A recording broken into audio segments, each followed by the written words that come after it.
Ouah, et ça veut dire que je dois tout oublier? Ah, très bonne question. Alors, pardonner, est-ce oublier? Pardonner n'est pas oublier. Pardonner, c'est effacer. Car oublier suppose que cela peut remonter à la surface n'importe quand. Pardonner n'efface pas la mémoire, évidemment, on ne devient pas amnésique. Pardonner, par contre, c'est effacer la blessure. Non pas oublier la blessure, mais effacer la blessure. Chers amis, la société et les professionnels qui ne croient pas en Dieu t'apprendront à oublier ta blessure par le biais de la résilience. Vivre avec, faire avec, ranger dans une case du cerveau, pouvoir avancer malgré tout. Mais si tu veux le vrai pardon, il est divin. Dieu, lui, il peut effacer totalement ta blessure, totalement et définitivement. Le vrai pardon ne vient pas de l'homme. Le vrai pardon vient de Dieu lui-même et de la puissance de son Saint-Esprit. Il effacera complètement, définitivement ce qui te ronge, la douleur, le ressentiment, la colère. Oh non, pardonner n'est jamais facile, car cela va à l'encontre de ta nature propre. Tu as inscrit en toi le gène de l'iniquité. Et généralement, quand on a été blessé par un événement quelconque, une parole prononcée, une attitude à son égard, c'est physique. C'est-à-dire que ce n'est pas seulement dans la tête. Une émotion se vit physiquement. On la ressent dans ses tripes, au plus profond de soi. Il y a des hormones qui sont libérées dans le corps, rien qu'à l'idée de penser à cet événement. La blessure morale avant tout a donc un impact physique. Plus cette blessure est ressassée en mémoire et plus elle est nourrie. J'aime comparer cela à une espèce de maladie qui va se nourrir de glucides, de sucre qu'on lui apporte par notre alimentation. Ou alors, c'est comme les poux, vous savez, ces parasites qui se nourrissent de notre sang pour pouvoir vivre. Et plus ils sont nourris, plus ils grossissent et plus ils se prolifèrent. En effet, tout comme ces sentiments de colère, de haine, de tristesse, de peur, un sentiment ou une émotion peut être nourrie. Elle peut être entretenue ou non. D'ailleurs, plus on la nourrit et plus elle s'étend. Ainsi, c'est comme ça que une simple colère peut devenir et peut se transformer en une haine. Ça fait déjà plusieurs fois que je pardonne et à tous les coups, ça recommence. Ah, la bonne question. Combien de fois dois-je pardonner? Autant de fois que nécessaire. Et par rapport à mes expériences, je te dirais que en pratique, ce n'est pas facile. Parce que notre tendance humaine nous invite à penser à soi et à rejeter celui qui nous cause du tort. Rarement on va être dans une démarche totale agapée, où on va lui tendre l'autre joue. Très souvent, on part du principe, consciemment ou inconsciemment, que l'autre doit mériter notre amour ou notre estime. En fonction de ce qu'il va faire, de comment il va agir, on va ajuster notre curseur pour voir jusqu'où il nous est possible de l'aimer ou de l'estimer. Ça, c'est de l'amour humain. L'amour agapé, l'amour divin, celui de Dieu, c'est celui que Dieu nous donne pour donner aux autres. Vous comprenez bien que l'agapé ne vient pas de nous. Il nous est donné par Dieu. On ne peut pas espérer de quelque manière que ce soit le développer soi-même, car il est contre notre nature propre. L'agapé, lui, consiste à aimer malgré tout, car aimer celui qui nous aime, faire du bien à celui qui nous fait du bien, c'est une déformation du véritable amour qui a été répandu par Satan. D'ailleurs, remarquez bien, sur les réseaux sociaux, cela grouille de phrases, de citations et de proverbes allant contre le sens de l'agapé.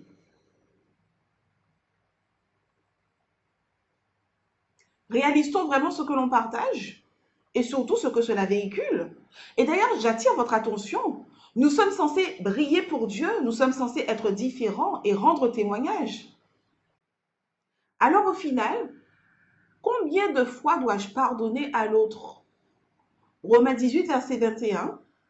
Alors, Pierre s'approcha de Jésus et lui dit, Seigneur, combien de fois pardonnerai-je à mon frère lorsqu'il péchera contre moi? Est-ce jusqu'à 7 fois? Jésus lui dit, je ne te dis pas jusqu'à 7 fois, mais jusqu'à 70 fois 7 fois. Ça fait beaucoup, hein? Poursuivons. Matthieu 6, verset 14. Jésus déclare, si vous pardonnez aux hommes leurs fautes, votre Père céleste vous pardonnera aussi. Mais si vous ne pardonnez pas aux hommes, votre Père ne vous pardonnera pas non plus vos fautes. Terminons avec Éphésiens 6, verset 32. Soyons pleins de compassion les uns envers les autres. Pardonnez-vous réciproquement comme Dieu a pardonné en Christ.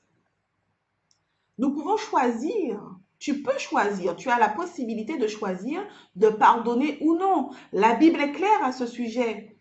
Mais si tu ne pardonnes pas, si nous ne pardonnons pas réciproquement, Dieu ne nous pardonnera pas non plus. Car le non-pardon vient de l'ennemi, tout simplement. Dieu, en fait, nous invite à sortir de notre vision terre à terre du pardon. Et il nous invite à intégrer la vision céleste du pardon. On ne devrait même pas se poser la question car le non-pardon, par principe, ne vient pas de Dieu.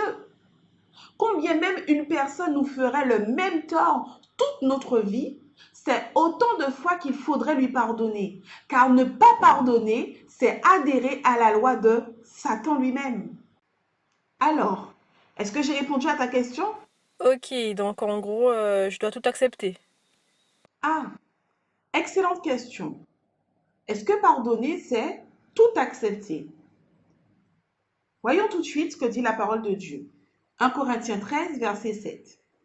L'amour pardonne tout, il croit tout, il espère tout, il supporte tout. Que doit-on comprendre dans ce verset? Alors oui, l'amour pardonne tout. Il croit tout, il espère tout, il supporte tout. C'est un verset qui nous aide à comprendre le principe de l'agapé, qui est à l'opposé de l'amour charnel, humain, qui évolue au gré de nos émotions et de nos sentiments. Un jour on aime, l'autre jour on n'aime pas. L'agapé, lui, il est constant et il ne dépend pas de nos sentiments et de nos émotions car c'est un principe. Mais dans le cadre de victimes de violences, est-ce que cela veut dire qu'il faille tout supporter et rester au péril de sa vie, de sa santé physique et mentale? Malachie 2, verset 16 déclare « Je hais la répudiation, dit l'Éternel, le Dieu d'Israël. Et celui qui couvre de violence son vêtement, dit l'Éternel des armées.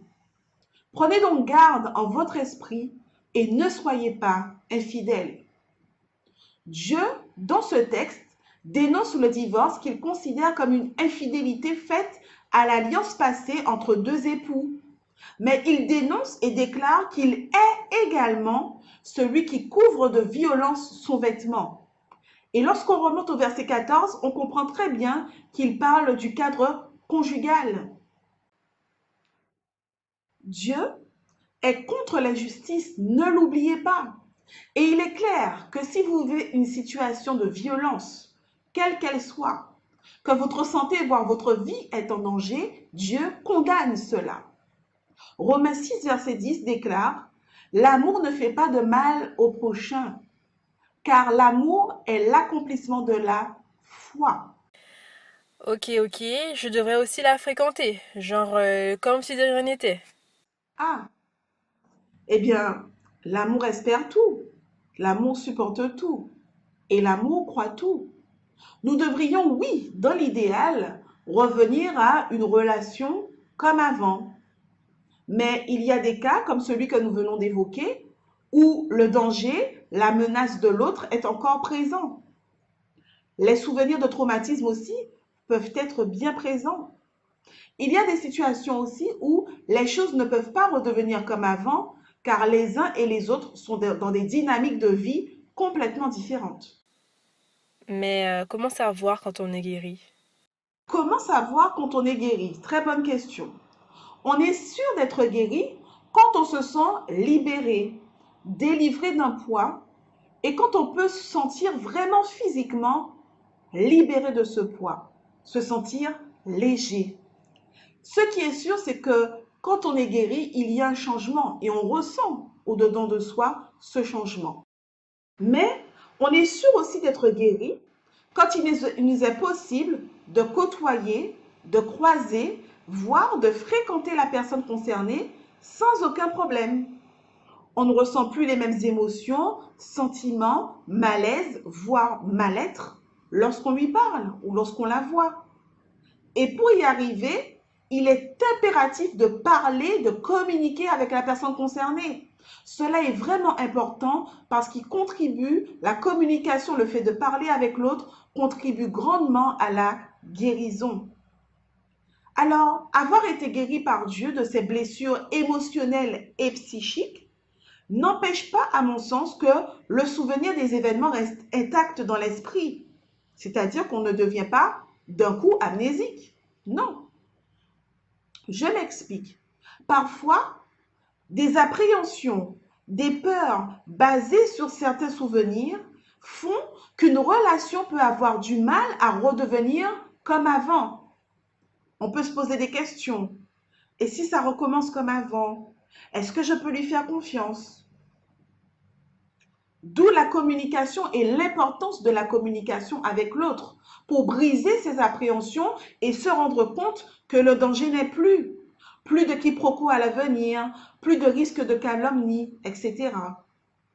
Cela veut donc dire que nous aussi, nous avons notre part à faire. Dieu, lui, il a agi là où il nous était impossible d'agir soi-même. Il a effacé l'ardoise émotionnelle et psychique. Le reste, par contre, nous appartient, c'est-à-dire rétablir la relation qui est à notre portée. Mais alors attends, puisque avant d'y parvenir, il y a tout un cheminement.